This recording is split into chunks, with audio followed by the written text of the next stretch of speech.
दोस्तों आज हम लोग बात करने वाले हैं मॉलिक्यूलर ऑर्बिटल थ्योरी यानी अणु कक्षक सिद्धांत, जिसे शॉर्ट में हम लोग कहते हैं एमओटी। अगर इस सिद्धांत की बात करें तो ये सिद्धांत दिया गया था हुंड और मुलिकन के द्वारा, यानी हुंड और मुलिकन ने मिलकर के एमओटी सिद्धांत दिया था। इस सिद्धांत की कुछ खास बातें हैं जिन्हें हम लोग समझते हैं। देखो, सबसे पहले तो क्या होता है, अगर वीबीटी की बात करें तो वीबीटी सिद्धांत ये मानता था कि अगर किसी मॉलिक्यूल में एक से ज़्यादा परमाणु है या दो से भी ज़्यादा परमाणु है तो उस मॉलिक्यूल में एक एटम, जैसे मान लीजिए हम ए बी सी टाइप का कोई मॉलिक्यूल है, तो वीबीटी सिद्धांत तो ये मानता था कि इसमें अगर इस तरह से कोई स्ट्रक्चर बन रखी हो, ए बी और सी के बीच में बॉन्ड बन रहा हो, तो ए का जो इलेक्ट्रॉन है, जो वैलेंस शेल का इलेक्ट्रॉन है यानी संयोजकता कोश का जो इलेक्ट्रॉन है, वो सी के न्यूक्लियस से, और सी का जो वैलेंस शेल का इलेक्ट्रॉन है वो ए की न्यूक्लियस से अट्रैक्ट हो रहा है। यानी ए और सी के बीच में अगर बॉन्ड बन रहा है तो ए का इलेक्ट्रॉन सी की न्यूक्लियस से और सी का इलेक्ट्रॉन ए की न्यूक्लियस से अट्रैक्ट रहता है। सेम चीज अगर ए और बी के बीच में बॉन्ड बन रहा है तो ए का जो इलेक्ट्रॉन है वो बी की न्यूक्लियस से और बी का जो इलेक्ट्रॉन है वो ए की न्यूक्लियस या नाभिक से अट्रैक्ट रहता है। इस कंडीशन में देखिए, यानी ए और बी के बीच में बॉन्ड बना है तो ए और बी का आपस में अट्रैक्शन है और ए और सी का है। लेकिन अगर बी और सी के बीच में कोई बॉन्ड नहीं है तो वीबीटी जो सिद्धांत है वो इस बात को बिल्कुल नहीं बताता कि क्या इन दोनों के बीच में कोई इलेक्ट्रॉन और न्यूक्लियस के बीच में कोई अट्रैक्शन है क्या। लेकिन एमओटी सिद्धांत ये बताता है कि अगर एबीसी टाइप का कोई भी मॉलिक्यूल है तो उसमें ए का इलेक्ट्रॉन बी एंड सी दोनों की न्यूक्लियस से अट्रैक्ट रहता है और बी का इलेक्ट्रॉन ए और सी की न्यूक्लियस से अट्रैक्ट रहेगा और सेम चीज सी का इलेक्ट्रॉन ए और बी की न्यूक्लियस से अट्रैक्ट रहेगा। यानी मॉलिक्यूलर ऑर्बिटल थ्योरी ये बताती है कि अगर किसी मॉलिक्यूल में या किसी भी अणु में 2, 3, 4 जितने भी परमाणु हैं, जितने भी एटम्स हैं, वो उनके सभी के जो वैलेंस शेल के इलेक्ट्रॉन है यानी संयोजकता कोश के इलेक्ट्रॉन हैं, वो सभी की न्यूक्लियस से क्या रहते हैं, अट्रैक्ट रहते हैं। यानी ऐसा नहीं है कि जिसके बीच में बॉन्ड बन रहा है सिर्फ उसी से अट्रैक्ट हो। जितने भी एटम्स हैं वो उन सभी की जो न्यूक्ली है और जितने भी एटम्स हैं उनके सभी के इलेक्ट्रॉन वो सब आपस में क्या रहते हैं, अट्रैक्ट रहते हैं। तो कुछ खास जो सिमिलरिटी भी इसमें होती है, जैसे वीबीटी सिद्धांत तो बताता है कि दो एटम्स हैं, जैसे मान लो यहाँ पर ए और बी है या ए और सी हो सकते हैं, तो वीबीटी सिद्धांत तो ये कहता है कि मान लीजिए ए और बी के जो एटम्स हैं उनके जो वैलेंस शेल के इलेक्ट्रॉन है वो बॉन्ड बनाते हैं। उसमें भी क्या होता है कि जो वैलेंस शेल के जो ऑर्बिटल्स हैं वो ओवरलैपिंग करते हैं और इलेक्ट्रॉन आपस में बॉन्ड बनाते हैं साझा करके। एमओटी सिद्धांत इसी बात को थोड़े अलग तरीके से एक्सप्लेन करता है। एमओटी सिद्धांत कहता है कि ओवरलैपिंग तो यहाँ भी होगी, यानी जो दो एटम हैं उन दोनों के एटॉमिक ऑर्बिटल्स आपस में ओवरलैपिंग तो करते हैं, लेकिन 3 तरह के मॉलिक्यूलर ऑर्बिटल बनते हैं, उनमें इलेक्ट्रॉन्स होते हैं और बॉन्ड बनता है। अगर हम लोग बात करें, मान लीजिए कोई भी 2 एटम हो सकते हैं, उनके ये एटॉमिक ऑर्बिटल्स हैं।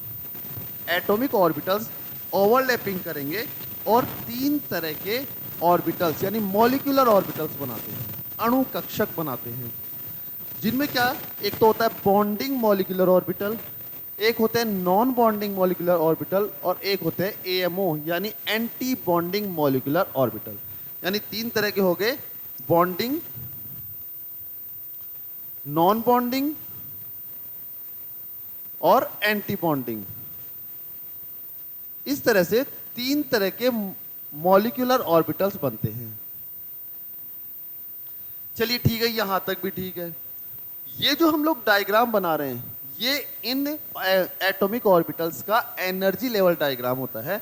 यानी यहां हम इसको नीचे लगा रहे हैं, इसको बीच में लगा दिए, इसको ऊपर लगा दिए, ये सब होता है एनर्जी का लेवल बता रहे हैं। यानी यहां पर हम लोग देखें तो ये एनर्जी लेवल होता है, जहां हम लोग लिख सकते हैं कि बॉन्डिंग मॉलिक्यूलर ऑर्बिटल जो होते हैं उनकी एनर्जी सबसे कम होती है, नॉन बॉन्डिंग की एनर्जी जितने एटॉमिक ऑर्बिटल्स थे उनकी जितनी एनर्जी थी उनकी ही एनर्जी के बराबर रहती है। और अगर बात करें एएमओ यानी एंटी बॉन्डिंग मॉलिक्यूलर ऑर्बिटल, उनकी एनर्जी एटॉमिक ऑर्बिटल से ज़्यादा होती है। तो एनर्जी के रूप में हम लोगों ने मॉलिक्यूलर ऑर्बिटल्स यानी अणु कक्षकों को इस तरह से लिख दिया है।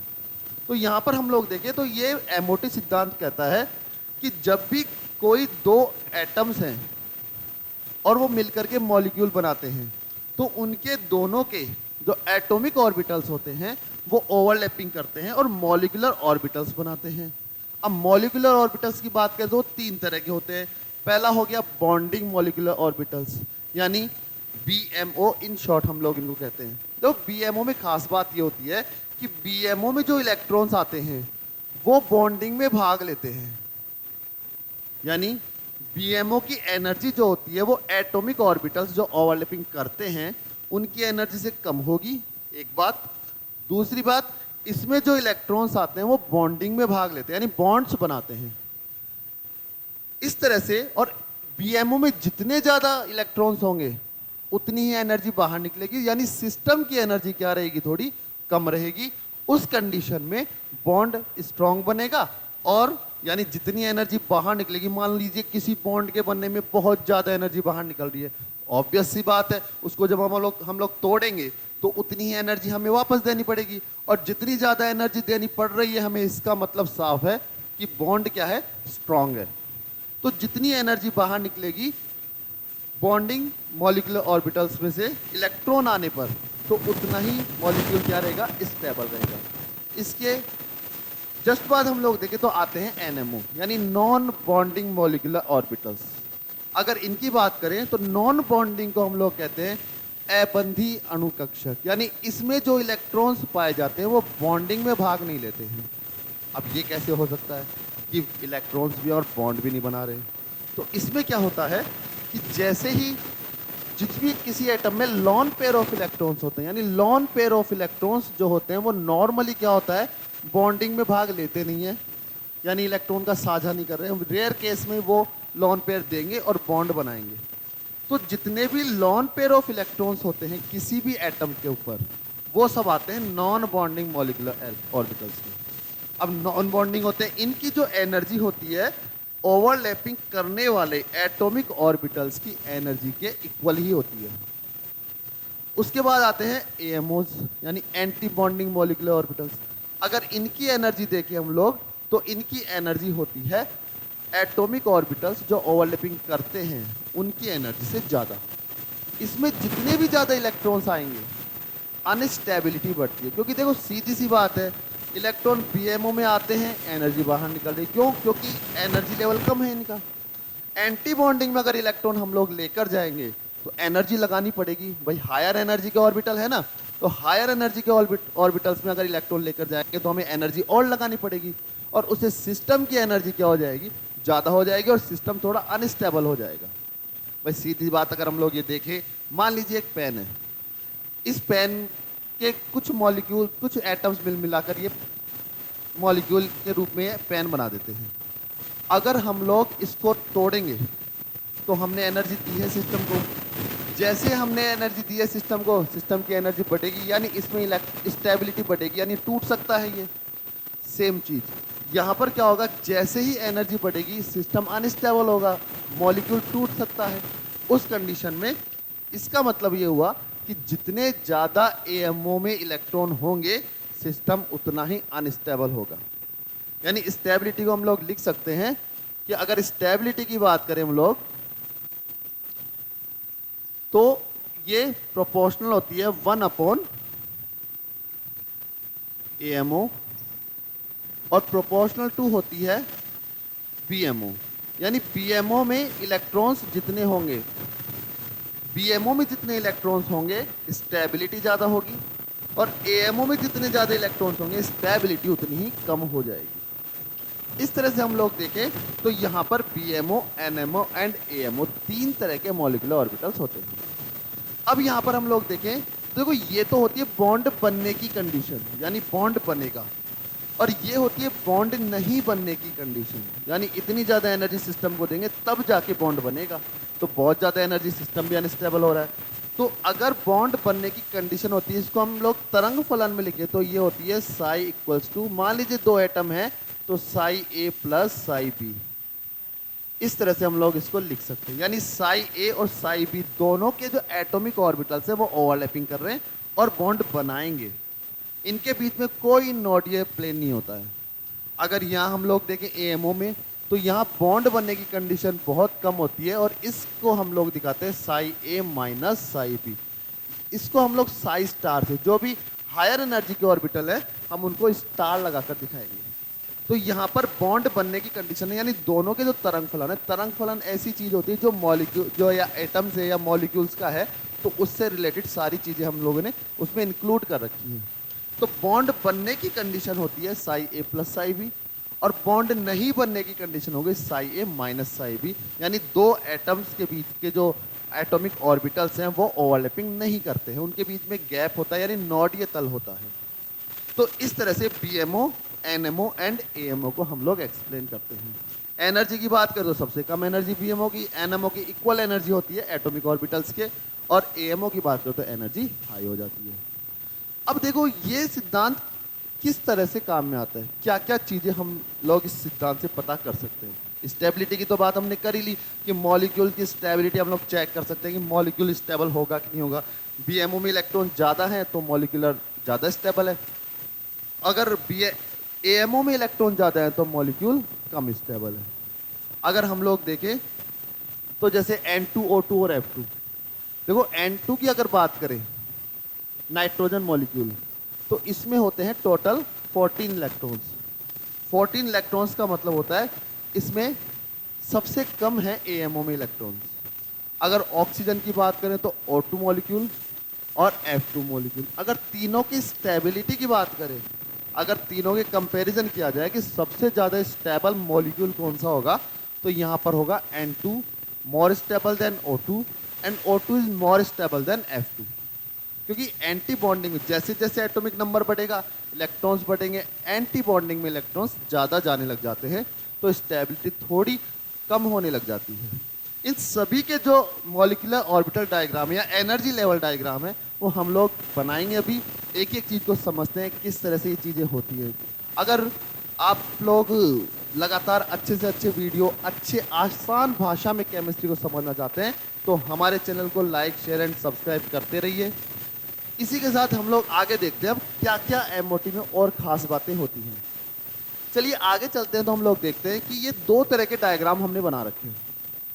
इसमें क्या होता है, N2 तक के मॉलिक्यूल, यानी अगर हम लोग हाइड्रोजन से शुरू करें H2 से लेकर N2 तक के जो मॉलिक्यूल्स होते हैं उनके लिए तो जो एनर्जी लेवल डायग्राम होता है वो इस तरह का होता है। अगर हम लोग बात करें O2 F2 तो उनके लिए जो एनर्जी लेवल डायग्राम होता है वो कुछ इस तरह का होता है। अब क्या खास बात लग रही है, दोनों सेम से ही लग रहे हैं, एक डिफरेंस होता है दोनों में। यहाँ पर क्या है कि 1s जो लोअर एनर्जी के ऑर्बिटल है, जैसे मान लीजिए हम लोग N2 तक के मॉलिक्यूल की बात करते हैं, यानी नाइट्रोजन मॉलिक्यूल तक की बात करते हैं। तो देखिए नाइट्रोजन की ही बात करें, अगर N2 की ही बात करें तो नाइट्रोजन का इलेक्ट्रॉनिक कॉन्फ़िगरेशन होता है 1s2 2s2 एंड 2p3, यानी 1s ऑर्बिटल काम में आ रहे हैं, 2s आ रहे हैं और 2p ऑर्बिटल काम में आ रहे हैं। अब नाइट्रोजन एटम कितने हैं, दो नाइट्रोजन एटम है, तो एक नाइट्रोजन एटम का 1s ऑर्बिटल, एक का 2s ऑर्बिटल और उसी का 2p ऑर्बिटल। अगर इसी तरह से दूसरे वाले की बात करें तो एक का 1s 2s and 2p orbitals हो गए, यानी दोनों नाइट्रोजन के एटम जो है, नाइट्रोजन एटम है, उनके एटॉमिक ऑर्बिटल्स हम लोगों ने ले लिए। अब इनमें ओवरलैपिंग होगी और बॉन्ड कैसे बनेगा ये हम लोग दिखा सकते हैं। अगर यहाँ हम लोग देखें सबसे पहले तो देखो बॉन्डिंग में जैसे ही इलेक्ट्रॉन आएंगे इनको हम लोग कहते हैं सिग्मा 1s। 1s जो एटॉमिक ऑर्बिटल है उनकी ओवरलैपिंग हुई, ओवरलैपिंग होने के बाद जो इलेक्ट्रॉन्स आएंगे वो बीएमओ में आएंगे पहले, उसके बाद अगर ज़्यादा इलेक्ट्रॉन्स हैं तो एएमओ में जाएंगे। तो बीएमओ में जैसे इलेक्ट्रॉन आएंगे हम लोगों ने इसको लिखा सिग्मा 1s, यानी इसमें आने वाले इलेक्ट्रॉन सिग्मा बॉन्डिंग में भाग लेते हैं। इसी तरह से हायर एनर्जी की बात करें तो हायर एनर्जी की बात करें तो सिग्मा के बाद आता है सिग्मा स्टार। जैसा कि अभी मैंने बताया था एएमओस के जो ऑर्बिटल्स होते हैं हम उनको हार्ट लगा के दिखाते हैं, इसका मतलब उनकी एनर्जी हाई है, उनको बॉन्डिंग से थोड़ा डिफरेंट लिख दिया हमने। तो यहाँ सिग्मा 1s एंड ये सिग्मा स्टार 1s। इसी तरह से हम लोग देखें तो सिग्मा, ये 2s ऑर्बिटल है दोनों n एटम के और ओवरलैपिंग हो रही, तो sigma 2s and sigma star 2s। इसी तरह से 2p में देखो 3 ऑर्बिटल तो ये है और 3 ऑर्बिटल ये, टोटल 6 ऑर्बिटल्स हमें बनाने हैं। अब इसमें क्या होता है, 2 ऑर्बिटल्स यानी 2 2p ऑर्बिटल्स की एनर्जी सेम रहेगी, पाई 2px पाई 2py, और एक की एनर्जी थोड़ी सी ज़्यादा रहेगी, सिग्मा 2pz उसको हम लिखते हैं। तो इस तरह से पाई यानी इनमें जो इलेक्ट्रॉन्स होते हैं वो पाई बॉन्डिंग में भाग लेते हैं, ऐसा मॉलिक्यूलर ऑर्बिटल थ्योरी बताती है। इनके हायर एनर्जी के लेवल जो ऑर्बिटल्स है उनको हम लोग लिख सकते हैं pi star 2px pi star 2py and sigma star 2pz। इसमें जो अगर देखें हम लोग ऑक्सीजन वाले अणु में या F2 के अणु में, तो एक चेंज होता है कि यहाँ पर सिग्मा 2pz नीचे है और पाई 2px और पाई 2py हम लोगों ने थोड़ा ऊपर शो किया, जबकि इसमें ऐसा नहीं किया है। इसमें पाई वालों दोनों जो ऑर्बिटल उनको नीचे रखा है और सिग्मा वालों को ऊपर रखा है, बाकी पूरा ही सेम होता है। ऐसा क्यों होता है, देखिए 2s और 2p ऑर्बिटल, पहली बात तो s और p ऑर्बिटल है, दूसरा सेकंड यानी सेकंड शेल के हैं यानी दूसरे कोश के हैं, इनकी एनर्जी में क्या होता है, ज़्यादा डिफरेंस होता नहीं है। तो जैसे ये हाइब्रिडाइज होते हैं या अपन लोग कह सकते हैं ये एनर्जी में ज़्यादा डिफरेंस नहीं है, तो ये आपस में मिलने लग जाते हैं यानी मिश्रित हो जाते हैं। मिश्रित होने के कारण अब जो 2s है यानी हम लोग बात करें 2p ऑर्बिटल की, तो s ऑर्बिटल शुद्ध रूप से s नहीं हो पाता और p ऑर्बिटल शुद्ध रूप से p ऑर्बिटल नहीं रह पाता। उसी दौरान कई बार क्या होता है कि यहाँ पर अगर हम लोग देखें सिग्मा 2pz की एनर्जी कम हो जाती है और पाई 2px पाई 2py की एनर्जी थोड़ी ज़्यादा हो जाती है, यानी जो पहले कम थी एनर्जी भाई ये जो कक्षक है मिश्रित हो रहे हैं, एक दूसरे में मिलने लग जाते हैं। तो उस कंडीशन में नाइट्रोजन के लिए हम लोग देखें तो सिग्मा 2pz की एनर्जी ज़्यादा हो जाती है और इनके लिए कम हो जाती है। लेकिन नाइट्रोजन के बाद जो ऑक्सीजन आता है उसमें p ऑर्बिटल में इलेक्ट्रॉन्स की पेयरिंग होने लग जाती है। जैसे हम लोग देखें ऑक्सीजन का 2p4 इलेक्ट्रॉनिक कॉन्फ़िगरेशन होता है, तो पेयरिंग होने लग जाती है। अब जैसे जैसे पेयरिंग होती है तो ये कक्षक आपस में मिलने लग जाते हैं, एनर्जी में बहुत कम डिफरेंस होता है, तो ये मिलने लग जाते हैं। इस कंडीशन में इसकी एनर्जी कम हो जाती है और मामूली यानी थोड़ी सी एनर्जी इनकी बढ़ जाती है। यानी O2F2 के लिए हम लोग एनर्जी लेवल डायग्राम इस तरह से देते हैं और N2 तक के बाकी मॉलिक्यूल्स के लिए एनर्जी लेवल डायग्राम इस तरह से देते हैं। तो उम्मीद कर रहा हूँ ये सब चीज़ें आपको समझ में आई होंगी कि नाइट्रोजन तक के मॉलिक्यूल का हमें एनर्जी लेवल डायग्राम कैसे बनाना है और ऑक्सीजन तक के मॉलिक्यूल का, ऑक्सीजन या F2 जो मॉलिक्यूल है उसका हमें कैसे बनाना है। तो यहाँ पर हम लोग देखें, अगर सबसे पहले हम लोग बात करें क्या क्या चीज़ें हम लोग इनसे पता कर सकते हैं, यानी इस डायग्राम से हमें क्या क्या चीज़ें पता लग सकती हैं मॉलिक्यूल के बारे में। देखो स्टेबिलिटी की बात की अभी हमने, स्टेबिलिटी हम लोग पता लगा सकते हैं। उसके साथ साथ हम लोग इनके बॉन्ड ऑर्डर का पता लगा सकते हैं, यानी बंध क्रम क्या होता है किसी भी मॉलिक्यूल में, एटम्स का बंध क्रम क्या है।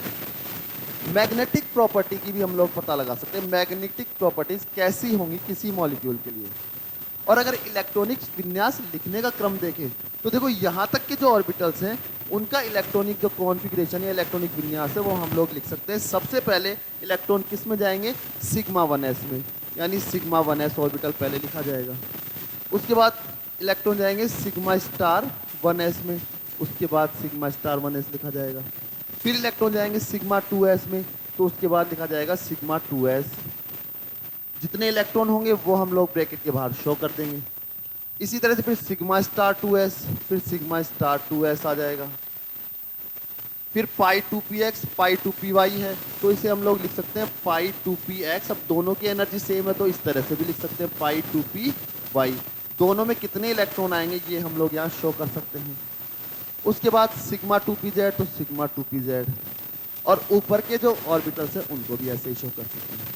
सेम चीज़ यहाँ अगर O2 और F2 का इलेक्ट्रॉनिक कॉन्फ़िगरेशन हमें लिखना हो तो यहाँ पर जो चेंज हुए हैं उसको चेंज को हम यहाँ कर देंगे, यानी पाई 2px और पाई 2py से पहले कौन सा ऑर्बिटल आ जाएगा, सिग्मा 2pz ऑर्बिटल पहले आ जाएगा और पाई 2px और पाई 2py ऑर्बिटल बाद में आ जाएंगे।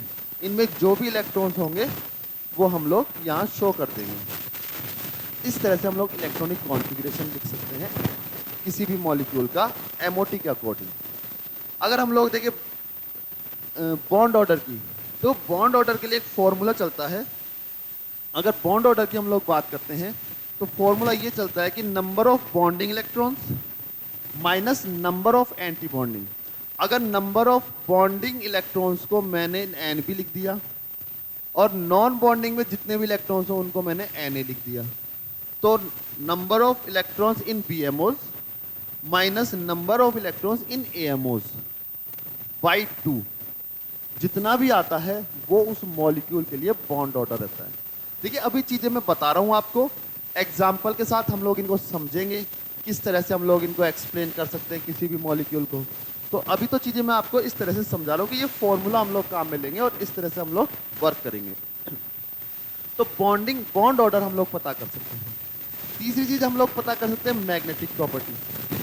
मैग्नेटिक प्रॉपर्टी का मतलब तो आप लोग समझ ही गए होंगे, जितने भी अनपेयर्ड इलेक्ट्रॉन होते हैं यानी किसी भी मॉलिक्यूलर ऑर्बिटल, किसी भी मॉलिक्यूल के लिए जो एनर्जी लेवल डायग्राम हम लोग बनाएंगे, अगर उसमें कोई अनपेयर्ड इलेक्ट्रॉन आ जाता है, एक भी अनपेयर्ड इलेक्ट्रॉन आ जाता है, तो इसका मतलब होता है कि उसकी मैग्नेटिक प्रॉपर्टी होती है पैरामैग्नेटिक यानी अनुचुंबकीय। और अगर एक भी नहीं आता है, सभी इलेक्ट्रॉन्स पेयर्ड है, तो इसका मतलब होता है वो डायमैग्नेटिक होता है यानी प्रतिचुंबकीय ये हो जाता है। इस तरह से सारी चीजें हम लोग पता लगा सकते हैं एमओटी थ्योरी से। तो चलो स्टार्ट करते हैं हम लोग आगे। एक एक मॉलिक्यूल के लिए हम लोग कुछ समझते हैं एग्जांपल्स, उसके बाद देखते हैं किस तरह से हम लोग इन चीज़ों को अप्लाई कर सकते हैं। तो यहाँ हम लोग देखें तो मान लीजिए सबसे पहले हम लोग लेते हैं H2 पॉजिटिव जैसे मॉलिक्यूल्स, आयन भी होते हैं ये, यानी H2 पॉजिटिव अणु आयन या मॉलिक्यूल आयन, इनको हम लोग देखें। अब देखिए हाइड्रोजन के लिए अगर हम लोग देखें तो 1 होता है एटॉमिक नंबर हाइड्रोजन के, यानी 1s कक्षक में ओनली एक इलेक्ट्रॉन पाया जाता है। अगर इस तरह से हम लोग देखें तो ये 1s ऑर्बिटल मान लो एक हाइड्रोजन का और ये दूसरे हाइड्रोजन का 1s ऑर्बिटल हो गया। अब देखो यहाँ पर मैंने NMOs को नहीं लिखा है, सिर्फ AMO लिखा है और BMO लिखा है। ऐसा क्यों होता है? देखो अभी बताया था आपको कि NMO के इलेक्ट्रॉन जो है वो बॉन्डिंग में भाग लेते नहीं है, तो फिलहाल जो बॉन्डिंग में भाग नहीं ले रहे उनको हम लोग यहाँ नहीं लिख रहे हैं।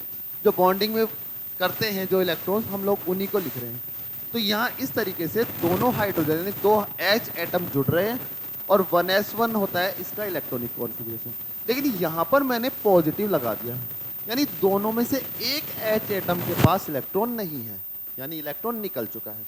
अपन चाहे तो हो सकता है इसको भी कर सकते हैं और इसको भी ले सकते हैं खाली ऑर्बिटल। तो यानी एक एटॉमिक ऑर्बिटल में तो हम लोगों ने एक इलेक्ट्रॉन ले लिया और दूसरे में इलेक्ट्रॉन नहीं ले रहे, यानी वो खाली है। इस तरह से अब इनकी ओवरलैपिंग होगी तो जो इलेक्ट्रॉन आएंगे वो किस में आते हैं? बीएमओ में, यानी बीएमओ में एक इलेक्ट्रॉन आ गया। इस तरह से हम लोग देखें तो ये तो था सिग्मा 1s और ये हो गया सिग्मा स्टार 1s। तो यहां पर अगर हम लोग कुछ चीजें इलेक्ट्रॉनिक कॉन्फ़िगरेशन की बात करें तो इसका इलेक्ट्रॉनिक कॉन्फ़िगरेशन हो जाएगा सिग्मा 1s में एक इलेक्ट्रॉन हो गया ओनली, कुछ नहीं कर सकते इसके लिए, अपन एक है तो एक ही है। अगर हम लोग बॉन्ड ऑर्डर की बात करें कि बॉन्ड ऑर्डर क्या पाया जाएगा यानी बंध क्रम क्या होगा, तो नंबर ऑफ बॉन्डिंग इलेक्ट्रॉन्स कितने हैं, यानी Nb minus Na/2। Number of bonding electrons कितने हैं, यहाँ पर हमारे पास एक ही है, तो 1 माइनस 0/2 यानी आ गया ये 1/2 यानी 0.5। देखो आधा बॉन्ड बन रहा है। अब आधा बॉन्ड तो कैसे बन जाएगा? आधा बॉन्ड जब बन रहा है बॉन्ड ऑर्डर हाफ आता है या 0.5 आता है, इसका मतलब क्या लेना है कि बॉन्ड तो बन रहा है लेकिन बहुत ही वीक बॉन्ड बन रहा है, यानी स्ट्रॉन्ग बॉन्ड नहीं है भाई। बॉन्ड ऑर्डर आधा का मतलब ये होता है कि बॉन्ड बन रहा है लेकिन बहुत ज़्यादा वीक यानी दुर्बल बॉन्ड बन रहा है, स्ट्रॉन्ग बॉन्ड नहीं बनता है। तो इस तरह से बॉन्ड ऑर्डर हम लोग पता लगा सकते हैं। अगर हम लोग देखें इसकी मैग्नेटिक प्रॉपर्टी, अगर मैग्नेटिक प्रॉपर्टी की बात करें तो यहाँ पर हमें एक अनपेयर्ड इलेक्ट्रॉन दिख रहा है, तो अगर अनपेयर्ड इलेक्ट्रॉन दिख जाए चाहे एक हो तो उसकी मैग्नेटिक प्रॉपर्टी होती है पैरामैग्नेटिक, यानी यहाँ पर ये जो मॉलिक्यूल आयन है वो है पैरामैग्नेटिक। इतनी चीजें हम लोग पता लगा सकते हैं एमओटी थ्योरी से, यानी मॉलिक्यूलर ऑर्बिटल थ्योरी से। H2 पॉजिटिव जैसा हम लोगों ने क्या लिया, एक अणु आयन। VBT इस तरह के जो अणु आयन है या मॉलिक्यूल आयन है उनको कभी एक्सप्लेन नहीं करता है कि कैसे ये बनते हैं, क्या होता है इनमें सिस्टम। चलो आगे और देखें हम लोग। ये तो हम लोगों ने लिया H2 के लिए, H2 पॉजिटिव के लिए। अगर H2 मॉलिक्यूल की बात करें हम लोग, तो H2 मॉलिक्यूल के लिए भी हम लोग ले सकते हैं। अगर H2 मॉलिक्यूल में बात करें तो देखो यहां पर इसका भी इलेक्ट्रॉनिक कॉन्फ़िगरेशन होगा 1s1, यानी एक इलेक्ट्रॉन यहां पाया जाएगा। इस तरह से देखें तो अब दोनों हाइड्रोजन, अब यहां पर पॉजिटिव चार्ज नहीं है, यहां पर अब पॉजिटिव चार्ज है नहीं, ओनली H2 मॉलिक्यूल है। तो H2 मॉलिक्यूल के लिए हम लोग देखें तो 1s1 एंड 1s1, दो H एटम है, दोनों का इलेक्ट्रॉनिक कॉन्फ़िगरेशन 1s1 होता है। तो यहाँ पर दो इलेक्ट्रॉन्स हैं। अब नियम वही रहता है इलेक्ट्रॉन भरने का, पहले लोअर एनर्जी के जो ऑर्बिटल्स है उनमें इलेक्ट्रॉन जाएगा, वो फिल हो जाए, उसके बाद हायर एनर्जी के जो ऑर्बिटल्स होते हैं उनमें इलेक्ट्रॉन जाते हैं। तो अभी तो इसी में एक ही इलेक्ट्रॉन आ पाया है, अब इसमें ये दूसरा इलेक्ट्रॉन भी आ गया। अगर इलेक्ट्रॉनिक कॉन्फ़िगरेशन की बात करें तो यह इलेक्ट्रॉनिक कॉन्फ़िगरेशन इसका हो गया सिग्मा 1s, और उसमें कितने इलेक्ट्रॉन्स हैं, दो इलेक्ट्रॉन्स हैं। इसके बाद अलावा अगर हम लोग देखें तो बॉन्ड ऑर्डर, बॉन्ड ऑर्डर की अगर बात करें तो देखो यहाँ पर नंबर ऑफ बॉन्डिंग इलेक्ट्रॉन्स कितने आ रहे हैं, दो आ रहे हैं। तो Nb का मान कितना हो गया, Nb माइनस Na, जो फॉर्मूला है हमारा, बाई 2। तो Nb तो वैल्यू है यहाँ पर 2 माइनस Na, यानी 0। एंटी बॉन्डिंग में एक भी इलेक्ट्रॉन नहीं है अभी हमारे पास, तो 0 बाई 2। इस तरह से हमारे पास आ गया 2 बाई 2, और यहाँ बॉन्ड ऑर्डर आ गया 1। यानी हम लोग बॉन्ड ऑर्डर की बात करें तो दोनों H एटम्स के बीच में बॉन्ड, सिंगल बॉन्ड पाया जाएगा, यानी एक बॉन्ड बनता है। तो यहाँ पर हम लोगों ने अभी तक समझा H2 मॉलिक्यूल के लिए किस तरह से हम लोग ये सब चीजें निकाल सकते हैं। अगर मैग्नेटिक प्रॉपर्टी की बात करें यहाँ, तो देखो मैग्नेटिक प्रॉपर्टी, यहाँ एक भी अनपेयर्ड इलेक्ट्रॉन नहीं है, इन दोनों में एक भी अनपेयर्ड इलेक्ट्रॉन नहीं है। इसका मतलब मैग्नेटिक प्रॉपर्टी कैसी हो गई इसकी, डायमैग्नेटिक, यानी प्रति चुंबकीय प्रवृत्ति का ये हो गया, डायमैग्नेटिक हो गया। उम्मीद कर रहा हूँ बड़े ही अच्छे तरीके से आप लोगों को समझ में आ रहा होगा। अच्छा आगे हम लोग देखें He2 मॉलिक्यूल के लिए, यानी हाइड्रोजन की जगह हम लोग ले लेते हैं He2 मॉलिक्यूल, He2 मॉलिक्यूल ले लिया। अगर हीलियम की बात करें तो हीलियम का एटॉमिक नंबर होता है 2। 2 का मतलब इलेक्ट्रॉन हो गए यहाँ पर 1s2, इलेक्ट्रॉनिक कॉन्फ़िगरेशन। सेम चीज हमें फिल करना है, फिल करेंगे तो देखो यहाँ पर हम लोग भर सकते हैं 1s2 एक हीलियम के लिए और 1s2 दूसरे हीलियम के लिए। तो यहाँ पर 1s2 हो गया और यहाँ पर भी क्या हो गया, 1s2 हो गया। अब यहाँ हम लोग देखें दो इलेक्ट्रॉन इस s ऑर्बिटल में आएंगे, दो इसमें आएंगे। अब टोटल इलेक्ट्रॉन्स कितने होंगे, 4 इलेक्ट्रॉन्स। पहले दो इलेक्ट्रॉन्स तो आएंगे बॉन्डिंग में, अब दो और बच गए। बॉन्डिंग फुल होने के बाद हम लोग एंटी बॉन्डिंग में भरेंगे इलेक्ट्रॉन, तो एंटी बॉन्डिंग में इलेक्ट्रॉन आगे दो इलेक्ट्रॉन। तो अगर हम लोग इसके लिए देखें इलेक्ट्रॉनिक कॉन्फ़िगरेशन, तो इसके लिए इलेक्ट्रॉनिक कॉन्फ़िगरेशन हो जाएगा सिग्मा 1s तो है ही है, और सिग्मा स्टार 1s में भी कितने इलेक्ट्रॉन आगे, दो इलेक्ट्रॉन।